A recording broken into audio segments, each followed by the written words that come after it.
부해 생하하시고 모해 구가하시니 애 부모여 생하구시로다. 담장길을 따라 걷고 있던 선비는 어디선지 들려오는 글 읽는 소리에 걸음을 멈추고 주위를 돌아보았다. 소리는 한 초가의 울타리 안에서 들려오고 있었다. 호기심에 찬 선비가 울타리 안을 들여다보니 한 아이가 마당 안을 오락가락하며 글을 외고 있었다. 이윽고 소년의 어머니로 보이는 여인이 살인문 밖에 나타나자 아이가 반기며 맞았다. 어머니, 기름은 다 파셨어요? 그래, 돌아. 배고팠지? 늦어서 미안하구나. 어머니, 아까 서당에서 돌아오다 보니까 할머니가 기름 항아리를 요강으로 잘못하시고 비우시지 않겠어요? 저런, 그래서? 그걸 말씀드리면 할머니가 얼마나 마음 아파하시겠어요. 그래서 모른 체 했어요. 잘했구나. 그러니 어머니도 할머니한테 아무 내색하지 마시라고요. 알았다. 그 말하려고 여기서 기다렸구나. 우리 아들 착하기도 하지. 자, 어서 들어가자. 여인은 아들의 머리를 쓰다듬으며 살인문 안으로 들어갔다. 담장 너머에서 지켜보고 있던 선비가 고개를 내밀며 흐뭇한 표정을 짓는데 뒤에서 다가오는 발자국 소리가 들렸다. 마마, 여기 계셨군요. 이렇게 혼자 다니시면... 쉿! 목소리를 낮추거라. 선비는 다가온 사람을 제지시키며 집안의 동정을 살폈다. 방문이 열리고 노파가 내다보는 게 보였다. 얘야, 이제 오느냐? 네, 오늘 집안을 아주 말끔히 치웠단다. 어머니도 참 허리도 아프신데 힘든 일을 왜 하세요? 늙은 게 뭐 도울 일이 있어야지. 아이고 참, 내가 요강도 다 비웠다. 자랑스레 말하는 노파의 말을 듣고 아유, 네, 참 잘하셨어요, 어머니. 여인은 상냥하게 대답하며 어린 아들과 눈을 마주치며 의미 있는 웃음을 지었다. 허허, 참으로 아름다운 광경이로다. 담장 밖에서 지켜보던 선비의 얼굴에도 미소가 피어올랐다. 선비는 바로 민정시차를 나온 성종 임금이었다. 감동한 임금은 내관에게 집안 사정이 어떠한지 알아보도록 했다. 며칠 후 조사에 나섰던 내관이 임금 앞에 엎드렸다. 마마, 돌이라는 아이의 집안 사정을 소상히 알아보았사온데 가장이 집을 나간 지 5년째 소식이 없어 그 집 안악이 기름을 짜서 팔아 생계를 이어가는 매우 곤궁한 처지였사옵나이다. 오호, 집안의 기둥인 가장이 행방불명? 그 참 딱한 노릇이군. 오늘부터 방방곡곡을 샅샅이 뒤지는 한이 있더라도 그 집 가장을 찾아내도록 하시오. 예, 마마. 그렇게 어려운 처지에서도 사람의 인성이 그처럼 어질고 착할 수가 있다니. 임금은 다시 한번 그 집을 방문해 보기로 했다. 이리 오너라. 밖에서 부르는 소리를 듣고 방문을 연 노파는 살인문 밖에 서 있는 낯선 선비를 의아한 듯 바라보았다. 뉘시오? 어머님, 저 소시적 아드님과 동문수학하던 이생이라고 합니다. 절 몰라보시겠습니까? 이생이라고? 그러고 보니 안면이 있구랴. 아이고 반갑소. 그런데 우리 아들이 그 아이가 행방불명이 되었다오. 노파는 선비를 붙잡고 울음을 터뜨렸다. 한편 임금의 명을 받은 내관은 전옥소에 수감된 죄수 중에 신분을 밝히지 않고 있는 이가 있다는 말을 듣고 전옥소를 방문했다.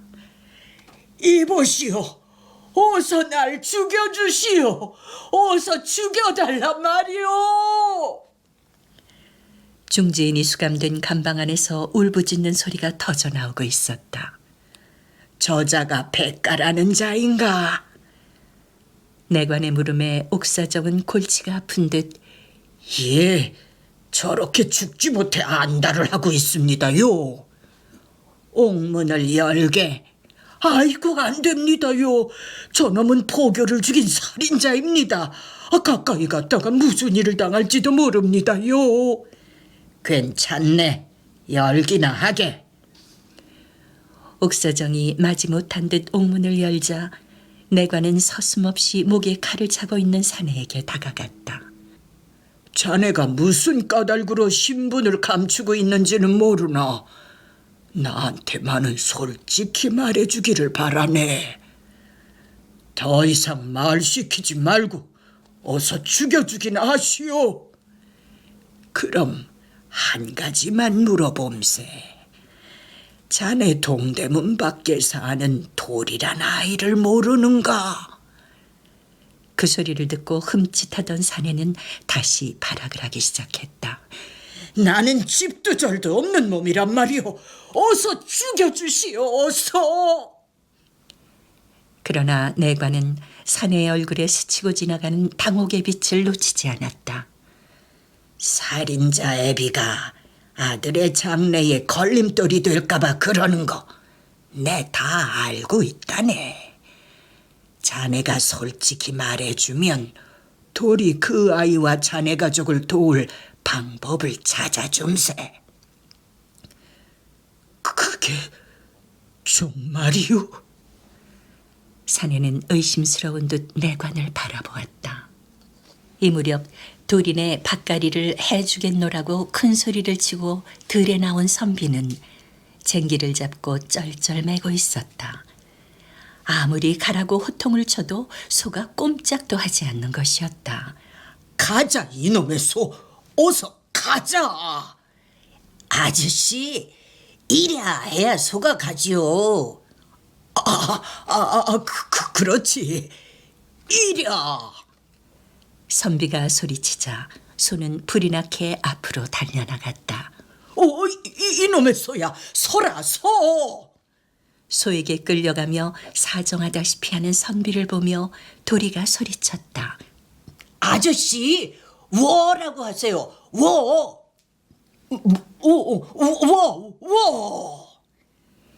그제야 소가 멈추어 서자 선비는 이마에 땀을 훔쳤다.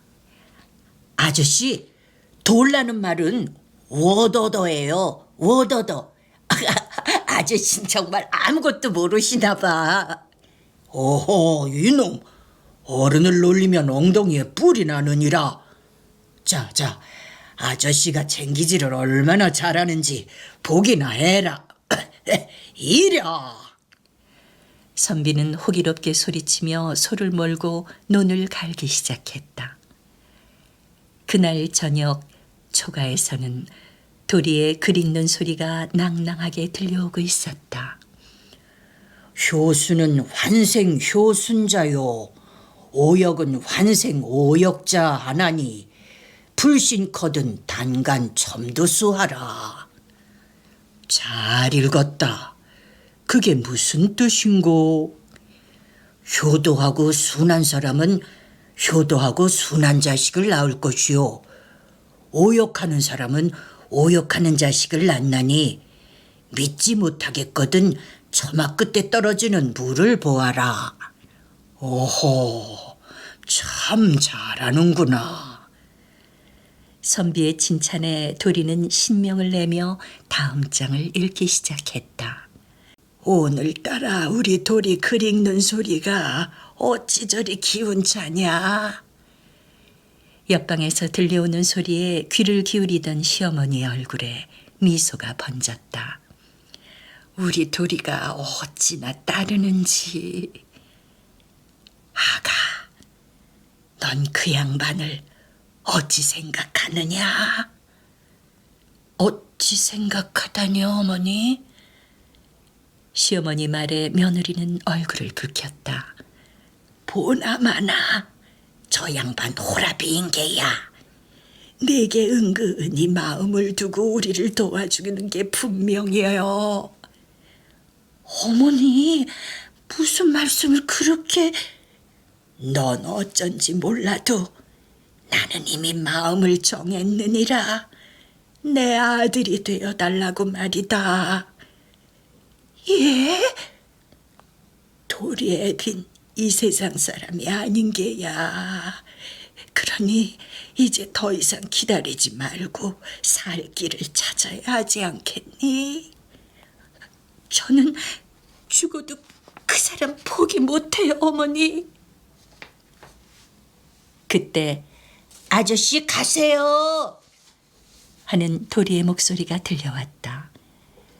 골목길을 돌아서 가고 있던 선비는 뒤에서 부르는 소리를 듣고 발을 멈추었다.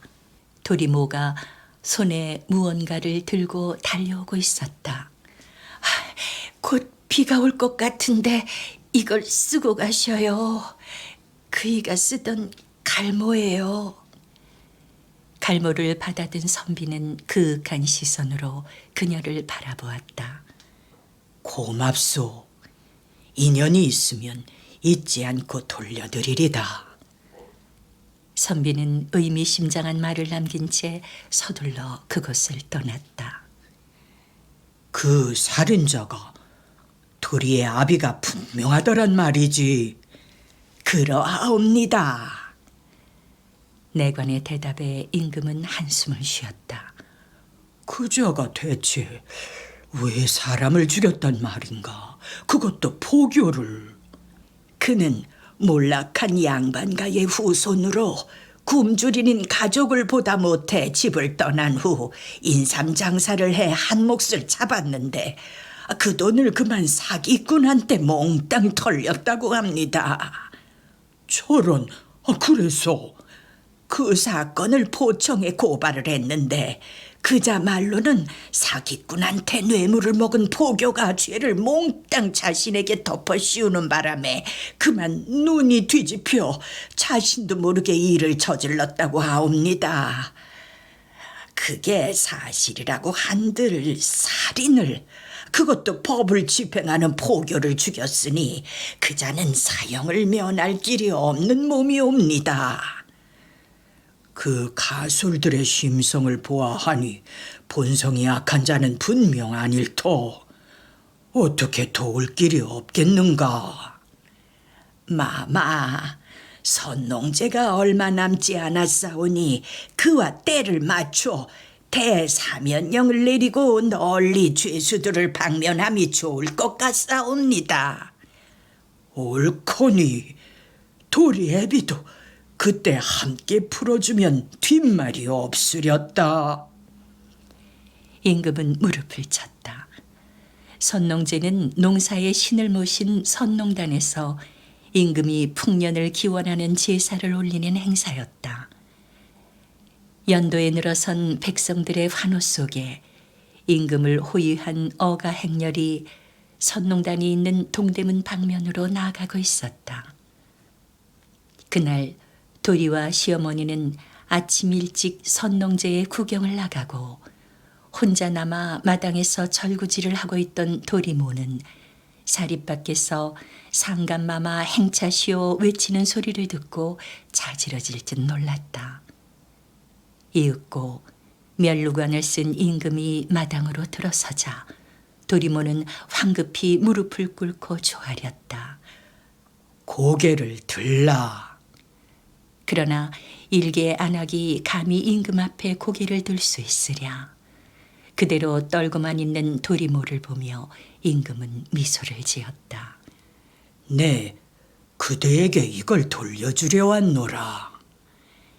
임금이 갈모를 그녀 앞에 내밀자 도리모는 놀란 얼굴로 임금을 바라보았다. 용 안에 온화한 미소가 흐르고 있었다. 바로 선비가 짓던 그 미소였다. 이제야 알아보겠느냐. 그대 지아비도 오늘 돌아올 것이니라. 상감마마.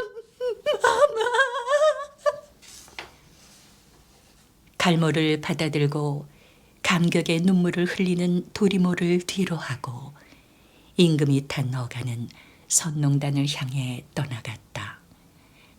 임금은 선농단에서 제를 올리고 난 후 손수 쟁기를 잡고 밭을 가는 시범을 보여 백성들의 환호를 받았다.